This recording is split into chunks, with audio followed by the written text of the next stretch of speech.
নমস্কার বন্ধুরা, মুখরোচকে সকলকে জানাই স্বাগত। আজ আবার একটা নতুন ভিডিও নিয়ে আমি চলে এসেছি। আজ আমি আপনাদের বানিয়ে দেখাবো ফিরনি।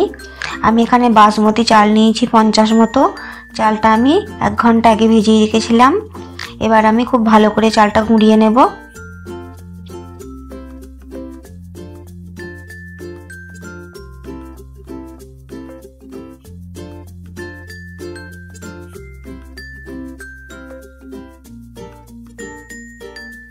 চালটা গুঁড়ানো হয়ে গেছে, আপনাদের দেখাই কেমন গুঁড়িয়েছি আমি। দেখুন কতটা মিহি হয়েছে। চালের গুঁড়োটা এবার দুধ দিয়ে ভালো করে গুলে নেব।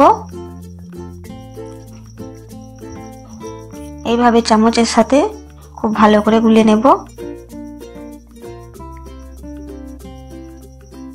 আমি কড়াটা গরম করতে বসিয়ে দিয়েছি। এখানে আমি 1 লিটার দুধ নিয়েছি। দুধটা খুব ভালো করে জাল করে নেব। দুধটা ফুটে গেছে। এবার আমি এর মধ্যে দিয়ে দিচ্ছি গুঁড়ানো চিনি।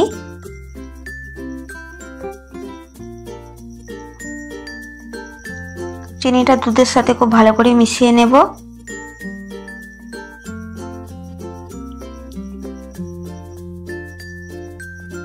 এবার আমি এর মধ্যে দিয়ে দিচ্ছি কাজু বাদাম বাটা।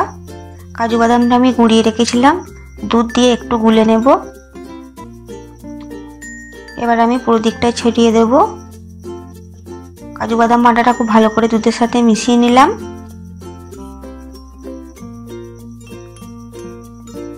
এবার আমি এর মধ্যে দিয়ে দেবো একটু সামান্য ফুড কালার, যাতে কালারটা খুব সুন্দর আসবে।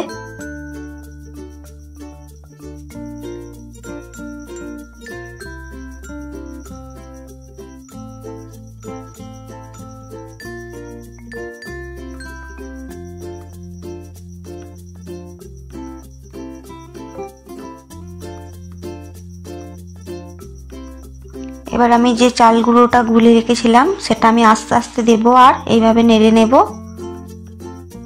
যদি আমার এই ভিডিওটি ভালো লেগে থাকে তাহলে লাইক সাবস্ক্রাইব করে আমার পাশে থাকবেন আর কমেন্ট করে জানাবেন আজকের ভিডিও কেমন লাগলো। দেখুন কতটা পুরো হয়ে এসেছে। আমি এর মধ্যে দিয়ে দিলাম আমুল দুধ।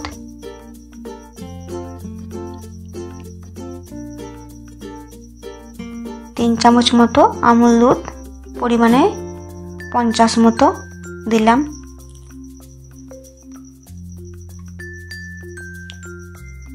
আমুল দুধটা খুব ভালো করে মিশিয়ে নেব।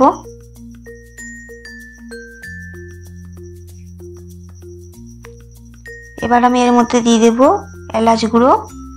আমি এখানে 3টে এলাচ গুঁড়ো করে রেখেছিলাম।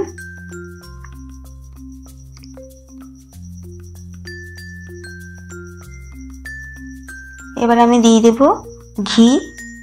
ঘিটা এইভাবে ছড়িয়ে দেব। আপনারা দেখুন ঘনত্বটা কতটা এসেছে। এর থেকে বেশি ঘন করলে শক্ত হয়ে যেতে পারে। আমাদের ফিরনি একদম রেডি। 1 ঘন্টা ফ্রিজে রেখে পরিবেশন করবেন। আজকের ভিডিও এই পর্যন্তই।